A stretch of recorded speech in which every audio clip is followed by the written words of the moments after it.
డబ్బుకు ఒకే పేరు అనుకుంటున్నారా? కాదు. పరిస్థితి బట్టి ఆ డబ్బుకు కూడా ఎన్నో పేర్లు ఉన్నాయి. తెలుసుకుందామా? పెళ్లిలో డబ్బుని ఇస్తే ఏమంటారో తెలుసా? చెప్పు. కట్నం. అదే డబ్బు స్కూల్లో కడితే ఏమంటారో తెలుసా? చెప్పు. ఫీజ్. బిజినెస్ లో పెడితే ఏమంటారో తెలుసా? చెప్పు. ఇన్వెస్ట్మెంట్. దేవుడి హుండీలో మనీ వేస్తే ఏమంటారో తెలుసా? చెప్పు. డొనేషన్. ప్రభుత్వానికి కడితే ఏమంటారో తెలుసా? చెప్పు. ట్యాక్స్.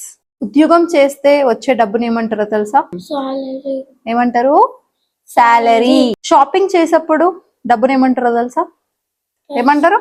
ప్రైస్. బ్యాంక్ నుంచి డబ్బుని తీసుకుంటే ఏమంటారో తెలుసా? లోన్. పొట్టలో ఏమంటారు దాక్షాయిని?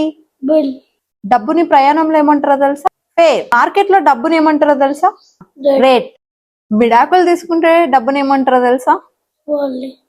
అలిమోని. డబ్బు ఒకటే, కానీ సందర్భం బట్టి డబ్బు యొక్క పేరు మారుతుంది. ప్రాణం లేని డబ్బుకి ఎన్ని రూపాలు ఉంటే మరి ప్రాణం ఉన్న మనుషులకి ఇంకెన్ని రూపాలు ఉంటాయి? కొత్త కొత్త మనుషులు కలుస్తుంటే ఆ డబ్బుకి ఎన్ని పేర్లు ఉంటాయో మనుషులు కూడా అన్ని తీర్లు మారుతుంటారు.